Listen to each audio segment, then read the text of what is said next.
Okay, let's unpack this. Welcome back to the deep dive.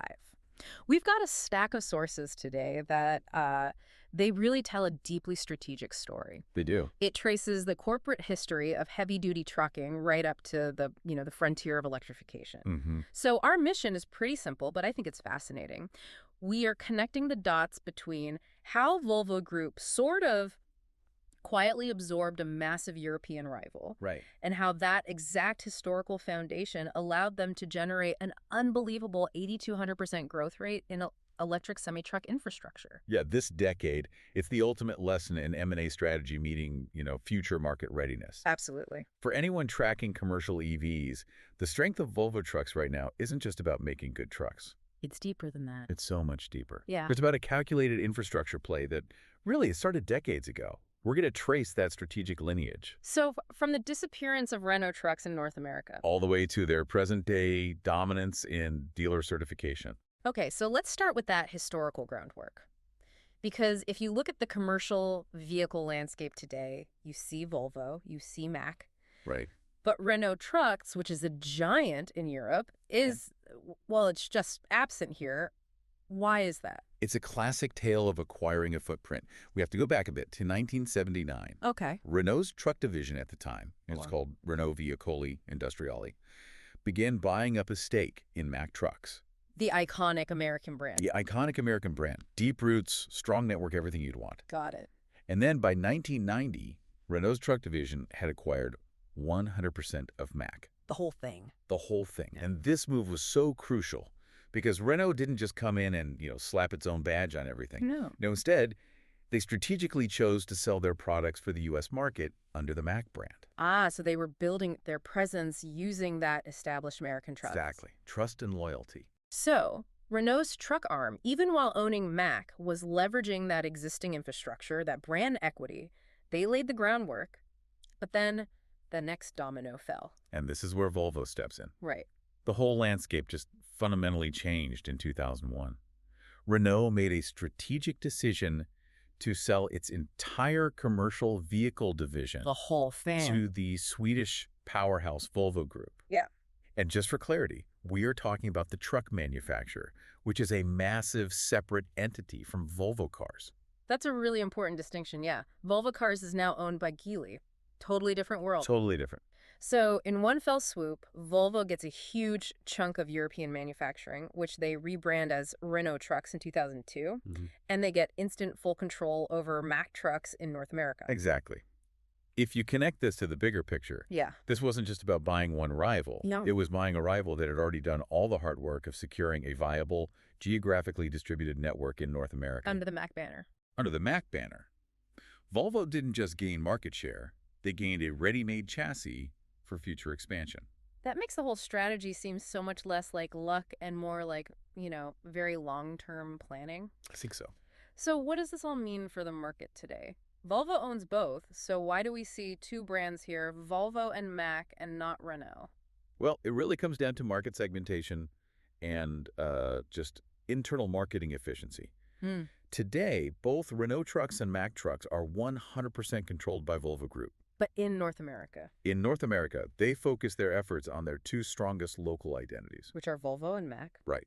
Volvo Trucks generally serves as the flag carrier for all the new, advanced tech like their V&R electric model. Okay. And Mack Trucks, on the other hand, maintains its own distinct identity. It focuses on specific, usually vocational, rugged applications for the North American market. So it sounds like Renault Trucks was strategically just absorbed into this dual brand framework. That's a great way to put it. Volvo took the European tech, funneled it through the Volvo brand, and kept the loyalty and infrastructure of Mack. They just maximized all their assets. A massive corporate bingo for Volvo. Okay, now let's pivot from that corporate history to the current race for market leadership. Well, We all know heavy-duty transport has to go electric. it has to. But the sources are highlighting that just selling trucks, that isn't the real battleground. No, not at all. Mm. The real fight is infrastructure, and Volvo saw this coming very early. What do you mean by that? Well, the primary bottleneck for commercial BEV adoption isn't just battery range, Right. It's about what happens when something goes wrong. Exactly. It's the ability to quickly and reliably service, maintain, and charge these highly specialized vehicles across the entire continent. You can't have a semi-truck out of service for a week because no one knows how to handle a high-voltage repair. A fleet manager's worst nightmare. Absolutely. So Volvo Trucks recognized that to be the true market leader, they had to tackle this first. They had to lead with a certified dealer and service network. They're BEV certified dealers. They're BEV certified dealers. And this required a massive investment from their existing dealer partners. Can you elaborate on what BEV certified actually means? It sounds like it's more than just a plaque on the wall. Oh, it's a huge operational commitment. Dealers have to invest heavily in tools specific to high-voltage components, safety equipment, and crucially, extensive training for their technicians. So we're talking about specialized high-voltage training. Reconfiguring service bays for charging infrastructure, carrying specialized parts inventory. For a major dealer group, this is a multi-million-dollar investment. Wow, and this brings us to that astonishing number we teased earlier. Given that barrier to entry, the rate at which Volvo expanded this certified network is, well, it's staggering. It is. The expansion metrics, they really provide that aha moment. Okay, let's get into the hard numbers. The growth of their certified BEV dealer network has reached 8,200% this decade. 8,200%. Say that again? 8,200%. That's not a typo. Not a typo. And to put that into perspective, you have to consider the starting point. In July 2021, they had just one certified dealer. Just one. Tech equipment in Fontana, California, which makes sense, as an early adopter area. And where are they now? Today, they have expanded that footprint to 83 certified locations. 83. That network spans 33 U.S. states and 4 Canadian provinces. That density, for a fleet manager, it matters immensely. That scale of network expansion, it's not just about selling more trucks, it's really about building user confidence. That's it. Fleet operators will not commit to electric unless they know they can get service quickly, no matter where they are. That has to define their market position. Absolutely. And this calculated move is paying off in market share. This extensive ready-to-service network is the driving force behind Volvo Trucks, maintaining a market share of over 30% in the electric truck segment in North America. Over the last 5 years. For the last 5 years. They invested in the support structure first, and the sales just naturally followed. 30% is a huge slice of a new high-growth market. Can we quantify the impact of that? For the listener, what kind of environmental savings are we seeing? So globally, Volvo has sold around 5,700 semi-electric trucks. Okay.